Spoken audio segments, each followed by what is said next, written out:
여러분 안녕하세요. 제이입니다.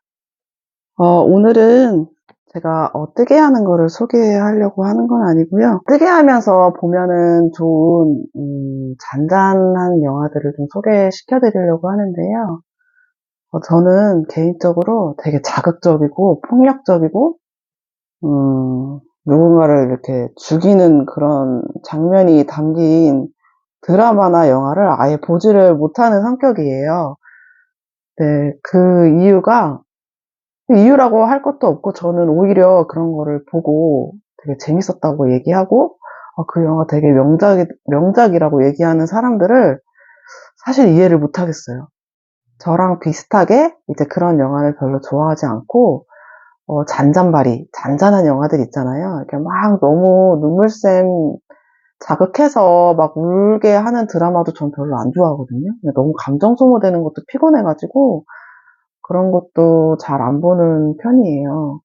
그래서 저랑 좀 취향이 비슷한 분들에게 제가 그 뜨게 하면서 자주 보는 영화나 드라마를 좀 추천해주면 어떨까라는 생각이 들어서 이 영상을 제작하게 되었습니다.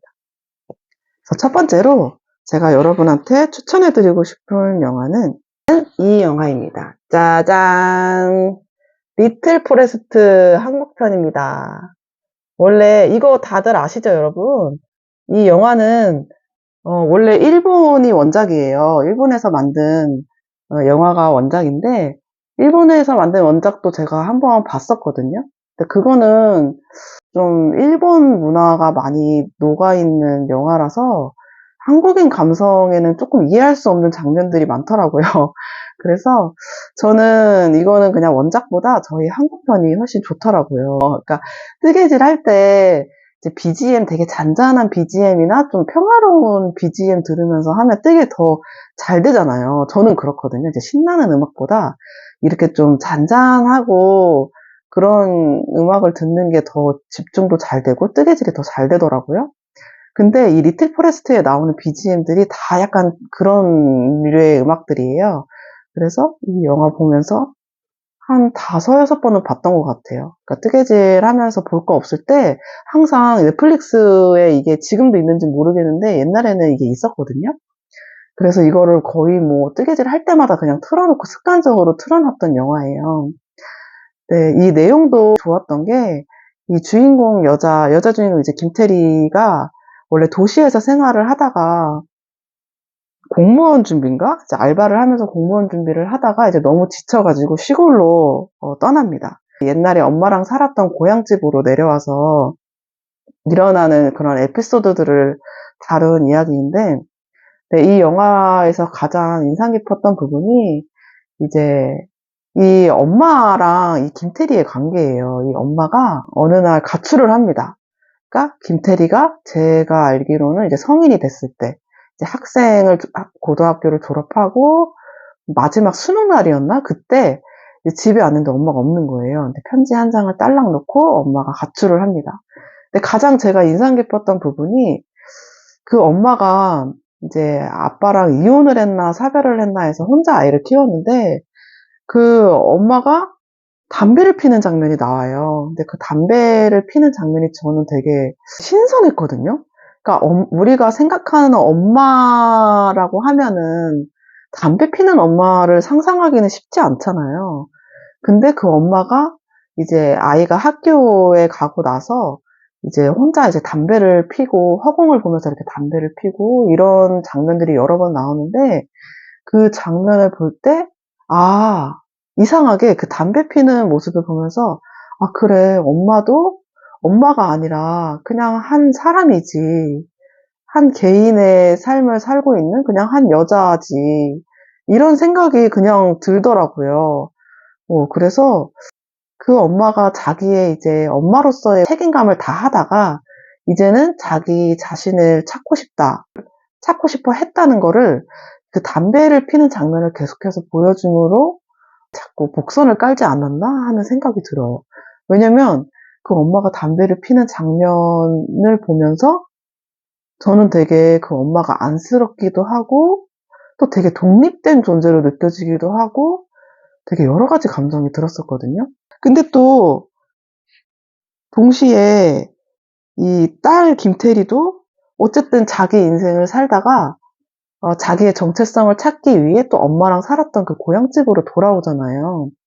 근데 그것도 되게 엄마랑 비슷한 거예요. 엄마도 이제 자기가 아이가 있으니까 아이를 책임감 있게 잘 키우기 위해서 그 의무를 다 하다가 아이가 성인이 됐을 때는 이제 자기 자신이 하고 싶은 일, 자기가 정말 자기 자신을 찾기 위해서, 정체성을 찾기 위해서, 자기의 그냥 온전히 자기만의 길을 가고 싶어서 이제 가출을 한 거라고 생각을 하거든요. 그러니까 일탈을 한 거죠, 어떻게 보면. 그래서 그런 걸 보면서, 아, 엄마랑 딸이 참 닮았다. 이런 걸 느낄 수 있어서, 굉장히 저한테는 되게 봐도 봐도 좋은 영화예요. 이 영화에서 또 보는 맛이 있는 장면이 있는데요. 이제 이 김태리가 요리를 되게 잘해요. 여기서 사용하는 그 식기나 식재료들이 색감이 너무 예쁘고요. 그 요리하는 장면도 너무 예쁘고, 이런 부엌 풍경도 진짜 예쁘거든요. 이런 거 보는 재미가 있어요. 되게 뜨개 하시는 분들은 이렇게 아기자기한 거 되게 좋아하시는 분들 많잖아요. 눈이 되게 즐겁습니다. 그래서 이렇게 이런 거 보면서 아, 나도 저렇게 살림하고 싶다 막 이런 생각도 들고, 그리고 여기서 요리할 때 쓰는 식재료들이 다 손수 만든 농사 지은 그런 농산물들을 사용해요. 그러니까 가공식품을 하나도 안 쓰고 이제 요리를 하거든요. 그래서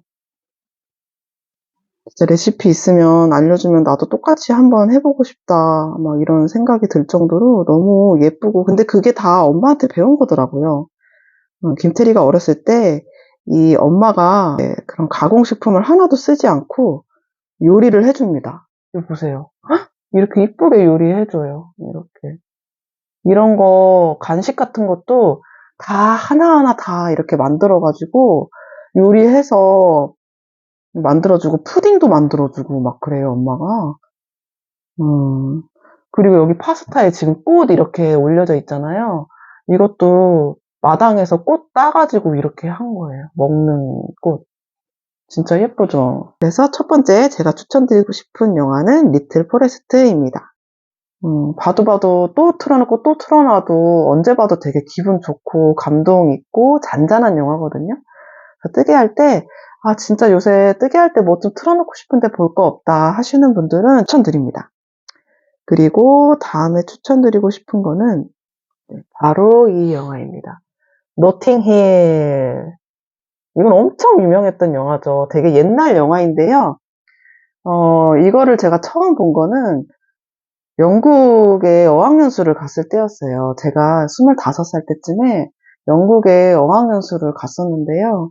10개월 정도를 영국 런던에서 살았었어요. 그래서 어학연수 학원을 다니면서 유럽 여행도 하고, 그때 영어 공부를 하기 위해서 이제 자막을 틀어놓고 이제 영화 보면서 영어 공부하는 거 많이 하잖아요. 지금도 하는지 모르겠지만 제가 어렸을 때는 그렇게 영어 공부를 많이 했었거든요. 근데 저는 이제 영국에 살다 보니까 이제 영국 영화를 갖고 영어 공부를 하고 싶었어요. 그래서 이제 뭘 할까 하던 중에 이 노팅힐이라는 영화가 그 영어 공부하기 좋다고 추천을 누가 하셨더라고요. 그래서 이거를 자막을 틀어놓고 처음 봤습니다. 그런데 너무 감동적인 거예요. 그러니까 이것도 막 그렇게 슬프지 않고 막 엄청 반전이 있는 영화도 아니고 그냥 되게 잔잔한 로맨스 영화예요. 근데 여기서 이 휴그랜트가 너무 멋있게 나오는 거예요. 그러니까 이 분이 되게 평범한 서점 주인인데 이 사람이 누구죠? 줄리아 로버츠.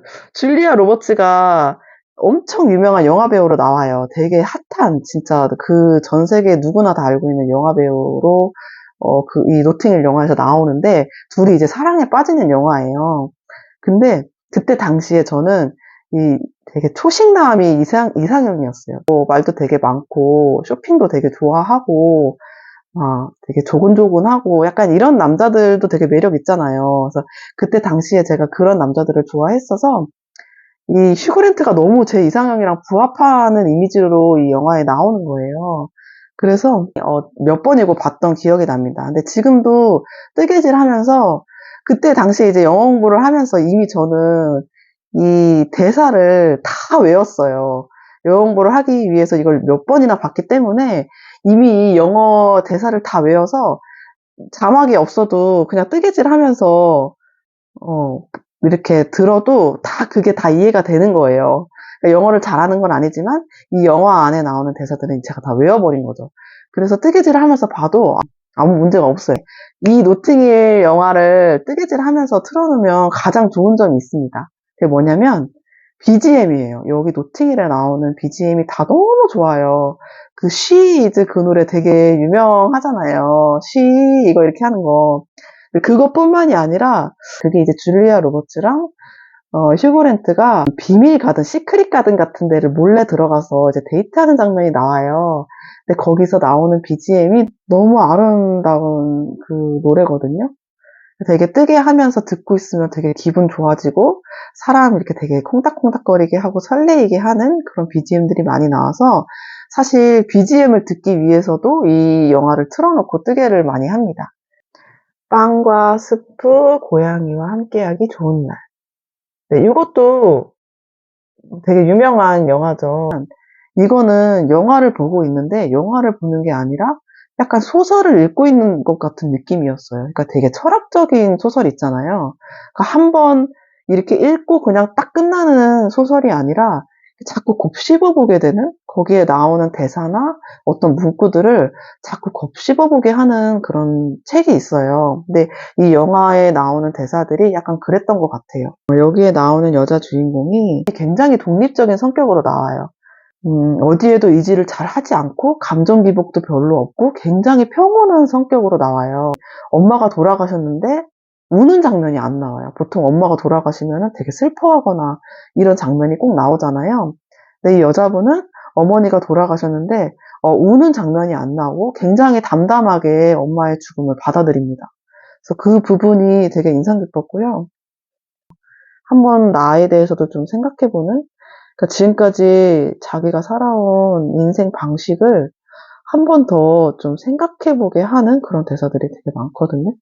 그래서 약간 철학적인 그런 영화 좋아하고, 그런 분들은, 그런 분들에게 추천드립니다. 여러분 인간극장 좋아하시나요?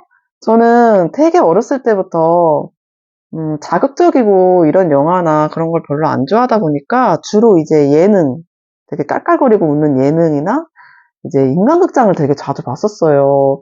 되게 할머니 같은데 저는 이상하게 어렸을 때부터 그렇게 인간극장이 재밌더라고요. 근데 인간극장을 보면은 좋은 점이 있어요. 인간극장에 보면은 대부분 되게 부정적이거나 불행하게 살거나 뭔가 좀 문제가 있거나 이런 사람들은 안 나옵니다. 다 되게 어려운 상황에서도 긍정적으로 열심히 살고, 어려움을 헤쳐나가고, 어려운 상황에서도 꿋꿋이 하루하루를 살아가는 사람들이 대부분 주인공으로 나오거든요. 그래서, 행복하게 살고 싶잖아요. 누구나 다 행복하게 살고 싶고, 긍정적으로 살고 싶은데, 그 방법을 모르는 거예요. 또는 그렇게 사는 사람이 주변에 별로 없는 거예요. 그런 거 보면 그분들이 나보다 훨씬 어려운 상황이고 나보다 훨씬 정말 절망적인 상황인데도 이제 행복하게 웃으시고 그 꿋꿋하게 하루하루를 이제 살아가시는 모습을 보면서 나라고 왜 못 살아? 이런 생각이 드는 거예요. 그러니까 그런 생각을 하지 않으려고 하는 게 아닌데도 자꾸 사람은 부정적으로 생각을 하게 되는 것 같거든요. 그러니까 내가 지금 삼시세끼 굶지 않고 잘 먹고 잘 사는데도 내가 뭐 비나 바람을 피할 수 있는 뭐 집이 있는데도 뭐 옷이 막 옷장에 막 미어 터지게 있는데도 왜 나는 이럴까? 왜 나는 이거를 못할까? 왜 나는 저 사람만큼 저걸 누리지 못할까? 이렇게 자꾸 사람은 어쩔 수 없이 부정적으로 생각을 하게 되는 것 같아요. 근데 이 인간극장을 보면 나보다 더 어렵고 절망적인 상황에 있는 사람들이 나보다 더 행복하게 사는 걸 모습을 보면서 그냥 자꾸 인간극장을 보면 볼수록 자꾸 그냥 이 회로가 조금씩 바뀌는 것 같아요. 그래, 긍정적으로 살자. 하루하루를 좀 무의미하게 살지 말고 좀 의미 있게 보내자. 이렇게 좀 자기 마음을 바꿀 수 있는 것 같아요. 역시나 이 인간극장도 아주 잔잔합니다. 인간극장 보면서 막 자극적인 내용 없잖아요. 스마트 피플. 네, 스마트 피플이라는 영화인데요. 이 영화는 엘렌 페이지가 나오는 영화예요. 엘렌 페이지가 나오는 영화들은 대부분 다 평타는 치더라고요. 되게 재밌어요. 그래서 여기 보시면은 이 엘렌 페이지가 같이 사는 가족들의 이야기예요. 그런데 여기에 나오는 주인공, 그러니까 주인공이 여러 명이 나오는데 이 주인공들이 다 엄청 똑똑합니다. 그러니까 거의 천재예요. 그래서 막 하버드대 나오고 막 하버드 교수 나오고 막 이래요. 그런데 이것도 되게 잔잔하거든요. 자극적이지 않은데 이것도 빵과 스프, 고양이와 함께하기 좋은 날처럼 자꾸 곱씹어오게 하는 그런 대사들이 나와서 이것도 제가 되게 재밌게 봤었습니다. 그래서 이렇게 영화를 추천드렸고요. 요즘에 뜨게 하면서 볼 거 없다. 뭐 봐야 되지? 이렇게 고민하셨던 분들한테 조금 재밌게 볼 수 있는 시간을 제가 드린 거였으면 좋겠네요. 그리고 요새 제가 또 좀 재밌게 보고 있는 게 데블스 플랜이라는 게 넷플릭스에 나왔더라고요. 데블스 플랜이 제가 곽튜브라고 여러분 아시나요? 그 여행 유튜버인데 곽튜브를 되게 좋아하거든요. 근데 곽튜브가 나와서 제가 보게 됐어요. 되게 재밌습니다. 그러니까 어떤 한 공간에 거기도 10명 정도 되는 굉장히 똑똑한 사람들, 뭐 의사, 뭐 수학자, 뭐 이런 사람들 있잖아요. 내생남, 내생녀들 이렇게 모아놓고서는 거기서 이제 서바이벌 그 두뇌 게임을 시키는 거예요. 그래서 두뇌 게임에서 탈락할 때마다 이제 한 명씩 거기서 이제 집으로 가야 되는 그런 걸 찍은 건데 되게 재밌어요. 생각보다. 데블스 플랜이거든요. 그래서 이것도 한번 추천드립니다. 마지막으로. 아무튼 네, 이렇게 몇 가지 제가 가장 좋아하는 뜨게 하면서 정말 최소 5번 이상은 봤던 영화나 드라마들을 이렇게 추천드렸고요. 뜨게 하면서 볼 거 없을 때 아주 잔잔하게 한번 보셨으면 좋겠습니다. 네, 그러면 이번 영상은 여기까지 하겠습니다. 감사합니다, 여러분.